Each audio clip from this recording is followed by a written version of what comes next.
खैर तू बता, तू कौन है? मेरा नाम लंका जी, लंका की रक्षा करना ही मेरा कर्तव्य है। और ये बता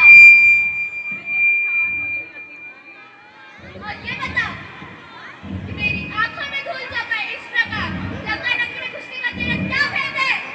लंका की चमक मेरे को यहाँ ले आई। मैं बस एक सैर मार के वापस आता हूँ। जाओ, पर लंका नहीं, उसी तैयारियों की सैर करने जाओ। अरे लंका, तूने तो बजा दिया टंका। मैंने सोचा था शीला से कौन लड़ेगा, परंतु क्या परंतु कुश्ती का पर्व। माइक थोड़ा ऊपर करे। आओ, प्रभु ने मुझको जान दिया। क्या जान दिया? अरे बंद कर दो। आप बंद कर दो माइक अपना। जय जय राम। जय श्री राम। हे देव, आप कौन हैं जो लंका में श्री राम की जय बोलने का साहस रखते हैं और इस महल में कैसे आए? मैं आकाश से जा रहा था, जमीन पर एक तुलसी का चौरा आप मेरे पास आए एक शव का चिन्ह देखा। बताओ। समझ गया यहाँ कोई नारायण भक्त रहते हैं। कोई दिक्कत और नहीं। बात रही आपकी सवाल की, तो वही प्रश्न में तो आपसे है। चलो मैं तो घर का हूँ, पर आप तो इस नगरी में ही रहते हैं। क्या आप राक्षस कुल के नहीं हैं? मैं राक्षस कुल का हूँ, परंतु श्री राम का भक्त हूँ। क्या राक्षस जाति को प्रभु श्री राम की भक्ति का अधिकार नहीं है? उनकी भक्ति का तो अधिकार सबको है। मानव, दानव, पशु, पक्षी, यहाँ तक कि कोई जातिवादी का भेदभाव भी नहीं है।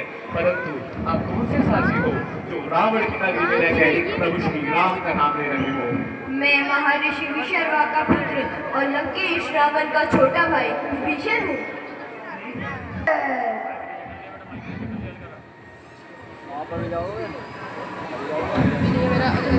अगले तेरा म्यूजिक कौन था? अरे सुंदरी, तुम हमसे भयभीत क्यों होती हो? हम तो तुमसे प्रेम करते हैं। तनिक हमारे को देखो तो, ऐसा अनुपम सौंदर्य ब्रह्मदेव ने तुम्हारे अलावा ही किसी और स्त्री को प्रदान किया होगा। ऐसे अनुपम सौंदर्य की स्वामिनी होके तुम्हें ऐसे नए कुचैले कपड़े पहनना, दिनों तक उपवास करना, सारे दिन चिंता में विलीन रहना शोभा नहीं देता सुंदरी। अरे हमारे साथ हमारे महल चलो, वहाँ पे तुम्हारे लिए संसार के सारे सुख हाथ बांधे खड़े हैं। तरह तरह के पेय पदार्थ, रेशमी परिधान, व्यंजन, हीरे, मोती, माणिक सब कुछ है। अगर तुम हमारे साथ हमारे महल चलोगी तो हमारे सहस्त्र दास तुम्हारी सेवा करेंगे। ऐसा सुख तीनों लोगों में किसी भी स्त्री के पास नहीं होगा। सुंदरी, एक बार बस चलो। सचमुच सचमुच ऐसा सुख किसी के पास नहीं होगा, श्री राम की पत्नी होने का सुख। राम है? अरे अब है ही क्या उस वनवासी भिक्षुक के पास? उसे तो यह भी ज्ञात नहीं होगा कि तुम कहाँ हो। यदि उसे ज्ञात भी हुआ तो कोई मानव लंका में प्रवेश नहीं कर सकता। और अब तो यह भी भरोसा नहीं कि वह जीवित है या फिर पत्थरों से अपना सर पटक पटक के मर गया। अरे राक्षसों का तो स्वधर्म होता है किसी भी स्त्री का बलपूर्वक हरण करना, उसे अपनी पत्नी बना देना। लेकिन हम तुम्हें तब तक स्पर्श नहीं करेंगे जब तक तुम स्वयं हमारे प्रेम को नहीं स्वीकार लेती और हमारी भुजाओं में नहीं आती। रावण, जुगनू की चमक से सरोवर में कमल नहीं खिलते। याद रखो, जिस प्रकार सूर्य से उसकी प्रभा कभी भी अलग नहीं हो सकती, उसी प्रकार मैं भी श्री राम जी से अभिन्न हूँ। सीते, हमारा ऐसा अपमान हम इसी चंद्रहास फलक से तेरा शीश काट देंगे। तुम अपना मन मुझसे हटा दो। तुम कितने कायर हो। तुम जानते थे कि निसहाय स्त्री का अपहरण करना जब उसके पति कुटिया के अंदर ना हो तब इतना आसान था। तुम जैसे एक श्वान दो शेरों के सामने आने से डरता है, उसी प्रकार तुम भी हमारी कुटिया में पैर तक न रख सके। सीते, अपनी मृत्यु का आह्वान मत कर। अगर मुझे मृत्यु आ जाए तो मेरे सारे प्राण छूट जाए। हे चंद्रहास कनक, यदि तो उसी भगवान शंकर का वरदान है तो तुझे उसी भगवान शंकर की सौगंध है कि मेरा शीश फिर से अलग कर दो, जिससे भगवान शंकर को भी पता चले कि ऐसे पापी कोई पापी व्यक्ति को शक्ति प्रदान करने का क्या भेद होता है। अच्छी बात है, ये लो। महाराज, आप इतने महान योद्धा हैं, तीनों लोगों के स्वामी हैं और इतने शक्तिशाली राजा हैं।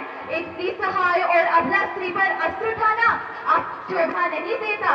आप समस्त वेदों के ज्ञाता हैं, परम ज्ञानी हैं।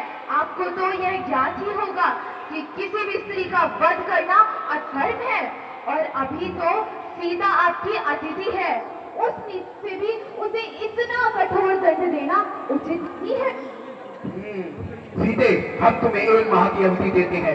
इस 1 माह में तुम्हें हमें अपना पति स्वीकार करना ही होगा, अन्यथा हम तुम्हारा वध कर देंगे। और हाँ, हम तुम सबको भी 1 माह की अवधि देते हैं। सीते को साम दाम दंड भेद किसी भी प्रकार से हमें अपना पति स्वीकार करने के लिए मनाओ, वरना हम तुम सबका भी वध कर देंगे। हाँ,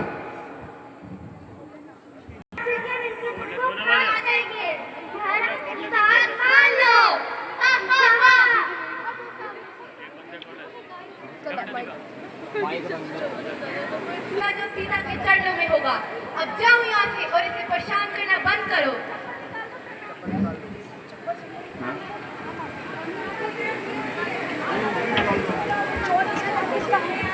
सीते, तुम इन पर क्रोध क्यों नहीं करती?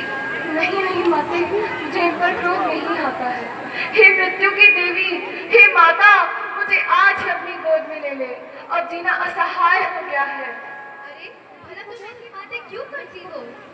माता, मृत्यु तो माँ होती है, उनकी गोद में अवश्य शांति मिलेगी। अरे ऐसी बातें मत करो सीते, श्री राम तुम्हें जरूर लेने आएंगे। वो कैसे आएंगे माता? कौन उन्हें बताएगा कि मैं यहाँ हूँ? मुझे निश्चय है कि अभी अगर उनको पता होता तो ये लंका बची ना होती और रावण का वध हो गया होता। सीते, मुझ पर विश्वास करो, वो तुम्हें जरूर लेने आएंगे। ऐसे सुगंध सपने से आंसू तो नहीं रुक जाते ना माते। चलो बेटी, अब मैं चलती हूँ।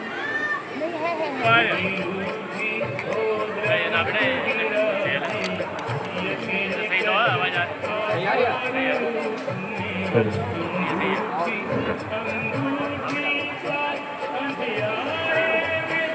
इसकी आवाज कर बोले ऑडियो के बाद तो ना हरने को शोक ज्यों सर्व शोक ने दे दिया वांछित अंगारा। ये तो मेरे स्वामी की अंगूठी है। कौन है आप? सामने आए। माता, मैं प्रभु श्री राम का एक दूत हूँ।